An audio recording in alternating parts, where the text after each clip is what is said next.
जय हिंद दोस्तों। आज मैं आपको बताऊंगा कि किसी को आप किराए पे रूम देते हैं, अपना घर देते हैं, अपना मकान देते हैं या फिर कोई ज़मीन देते हैं, कोई प्लॉट देते हैं किसी काम के लिए, तो क्या प्रोसेस, क्या रेंट एग्रीमेंट बनवाना चाहिए?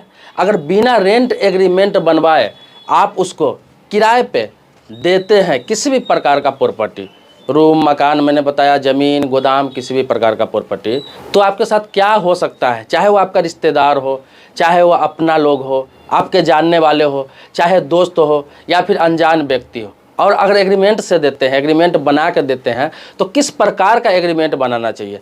खास तौर पर अभी देखते होंगे 11 महीना का एग्रीमेंट बनता है, सिर्फ और सिर्फ 11 महीने का एग्रीमेंट बनता है। 11 महीने से ज़्यादा का एग्रीमेंट अगर बनवाएंगे तो वो किस प्रकार से बनेगा, कहाँ बनेगा, जो पक्का रहेगा, आपको कभी दिक्कत नहीं आएगी। दोनों तरीके को बताऊंगा कि बिना एग्रीमेंट के देने से क्या होगा, एग्रीमेंट देंगे तो किस प्रकार से देंगे, उसमें किस प्रकार की आपको ध्यान रखना है, ये सारी बातें बताऊंगा इस वीडियो में।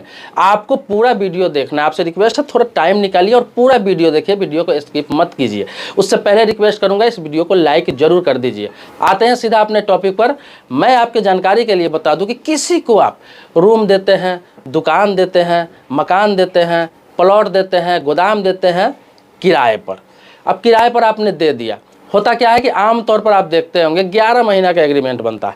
11 महीना का क्यों बनता है? वो इसलिए बनता है कि 11 महीना का एग्रीमेंट आप आसानी से कहीं भी बनवा सकते हैं। उस पर नोटरी का सिग्नेचर मुहर होता है और आसानी से कहीं भी बन जाता है। कोई भी एडवोकेट आपको बना के देता है, कोई भी वकील आपको बना के देता है आसानी से, क्योंकि उसे नोटरी से नोटिफाइड कराना होता है और बना के आपको दे देता है। ये वैलिड है, 11 महीना का है तो वैलिड है।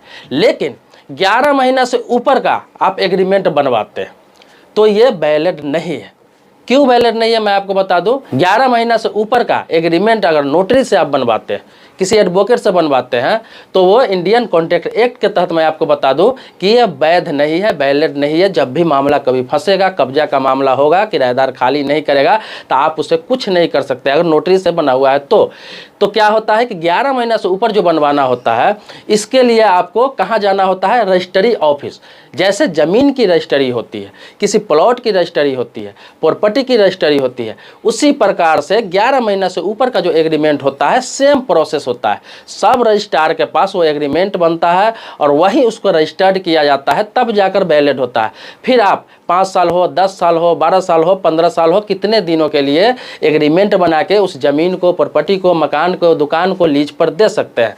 तब कोई दिक्कत नहीं आएगी। वो व्यक्ति अगर 12 साल से ऊपर भी, मैं आपको बता दूं लिमिटेशन एक्ट में कुछ धाराएं हैं जिसके तहत ज़मीन पर लोगों का कब्जा हो जाता है, प्रॉपर्टी पर कब्जा हो जाता है। कहा जाता है कि 12 साल से ऊपर का कब्जा हो गया तो फिर जिसका कब्जा है उसी का प्रॉपर्टी माना जाएगा। लेकिन मैं बता दूं आपको कि आपका एग्रीमेंट अगर रहेगा रजिस्ट्री ऑफिस से, वो 12 साल का हो, 13 साल का हो, 15 साल का हो, उससे कोई दिक्कत नहीं है। सब रजिस्ट्रार के पास बना हुआ है, तो उस एग्रीमेंट के आधार पर आपका एग्रीमेंट अगर पूरा हो जाए, अगर खाली अगला नहीं कर रहा है, तो आप बलपूर्वक खाली करा सकते हैं, किसी भी प्रकार से खाली करा सकते हैं, या फिर कानून के द्वारा भी आसानी से खाली हो जाएगा। और अगला भी किराएदार जो आपका रहेगा, रेंटर रहेगा, तो उसको पता है कि ये एग्रीमेंट सब रजिस्ट्रार के पास बना हुआ है, वैलिडिटी इसकी खत्म हो रही है, उससे पहले वो खुद खाली कर देगा, तो कोई दिक्कत नहीं आती है। अब बहुत सारे लोग 11 महीना का बनवा रहे हैं, तो वो भी सवाल करेंगे कि मेरा तो 11 महीना का बना हुआ है एग्रीमेंट, मैंने बना चुका है किराएदार का, तो 11 महीना पूरा होने पर मैं क्या करूं? मुझे उसे रखना है, 2 साल और रखना है, 5 साल और रखना है, 10 साल और रखना है, तो मैं क्या करूं? तो मैं आपके जानकारी के लिए बता दूं, उसमें भी कोई दिक्कत नहीं है, उसमें भी ज़्यादा दिक्कत नहीं आएगी। कब? आपको एक्टिव रहना पड़ेगा। किस प्रकार से एक्टिव रहना पड़ेगा?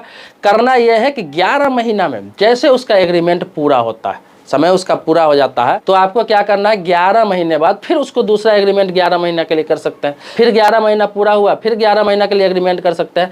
ऐसे 11 महीना के लिए बढ़ा सकते हैं।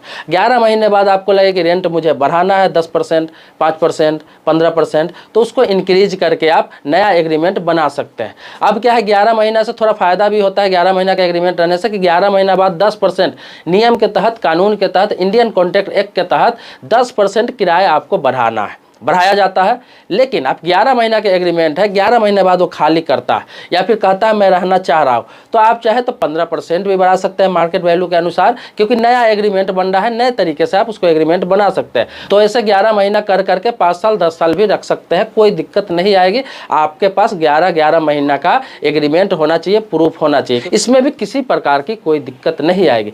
लेकिन आपको दिमाग से उतर जाता है, आप भूल जाते हैं और 11 महीना का एग्रीमेंट है, आप ऐसे चलने देते हैं भरोसे पर। 5 साल 10 साल 20 साल हो जाता है, तो हो सकता है किराया और ना बढ़ाए, आपके साथ बदमाशी करे, खाली करने में दिक्कत करे, तो इस तरह की समस्या आ सकती है। हालांकि ऐसा होता नहीं, लेकिन बहुत सारे मामले में ऐसा होता है। मैं आपको बता दूं कि आपका रिश्तेदार हो, दोस्त हो, कोई जानने वाला हो, कोई अपना हो, चाहे कोई अननोन व्यक्ति हो, कोई भी पर्सन हो, बिना एग्रीमेंट के आप अपना रूम किराए पे नहीं दे, बिना एग्रीमेंट के आप अपना प्रॉपर्टी किराए पर नहीं दे। इससे क्या होता है मैं आपको बता दूं, इससे क्या होता है, अभी जितना भी ज़मीनी विवाद चल रहा है, जितना भी प्रॉपर्टी के विवाद चल रहे हैं, ज़्यादातर मामले क्या है, भरोसे में ही तोड़ा गया है। जो लोग भरोसा करते हैं बाद में वो विवाद बन जाता है, भले ही वो प्रॉपर्टी आपकी है। बहुत लोग कहते हैं कि मेरी प्रॉपर्टी है, मेरे पास पेपर है, मैं उसे लड़ के ले लूँगा, लेकिन मैं बार बार यही कहता हूँ कि प्रॉपर्टी आपकी है, ज़मीन आपकी है, रूम आपकी है, गोदाम आपकी है, जो आपने लगा रखा है वो आपकी है, लेकिन आपके पास प्रूफ नहीं है। प्रूफ है, प्रॉपर्टी का प्रूफ है, लेकिन आपने जो रेंटर रखा है उसका प्रूफ नहीं है कि वो 10 साल से है, 5 साल से है, 20 साल से हो, तो कह सकता है कि मैं 10 साल से यहाँ पे हूँ। तो बहुत सारा दिक्कत आ सकती है। तो भले ही लड़के आप उससे ले सकते हैं, उसको भगा सकते हैं, लेकिन लड़ना पड़ेगा। फिर 5 साल 10 साल हम कोर्ट में क्यों दौड़े, 5 साल 10 साल केस क्यों लड़े? अपने प्रॉपर्टी रहते हुए अपने प्रॉपर्टी में रख के किसी को उसके साथ लड़ाई लड़िए, केस लड़िए। इससे बेहतर है कि एग्रीमेंट बना के रखेंगे, चाहे वो 11 महीना का एग्रीमेंट हो या फिर लंबे समय का एग्रीमेंट हो, लेकिन बिना एग्रीमेंट का किसी को ना रखे, कोई भी हो, चाहे अपना हो या बेगाना हो। मैं इसलिए बता रहा हूँ कि ये आपको लड़ाई से बचाता है, या आपको केस से बचाता है, या आपको मुकदमा से बचाता है। मैं वीडियो इसलिए बनाता हूं कि लोगों को आगाह करता हूं। मैं सिर्फ कानून ही नहीं बताता हूं, लोग छोटी छोटी प्रॉपर्टी के लिए लड़ाई कर लेते हैं, छोटे छोटे चीज़ों के लिए लड़ाई कर लेते हैं।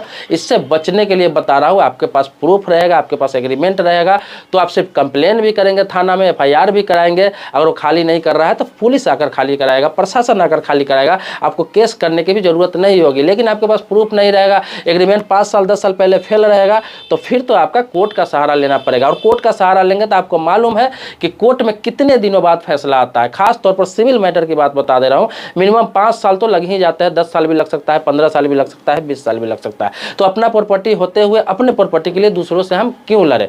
तो वैलिड कागजात के साथ ही प्रॉपर्टी किराए पर लगाए। मैंने आपको सारा इसमें क्लियर कर दिया। अगर आपको समझ में नहीं आया होगा तो फिर से पूरा वीडियो आप देखिए, इस वीडियो को पूरा देखिए बिना भगाए, आपको सारी एक एक पॉइंट समझ में आ जाएगी। फिर भी मन में कोई सवाल रह गया है, प्रश्न रह गया है, कुछ पूछना हो, कुछ जानना हो, तो कमेंट बॉक्स में आप अपनी बात रख सकते हैं, फिर उस टॉपिक पर कभी वीडियो बना दूंगा।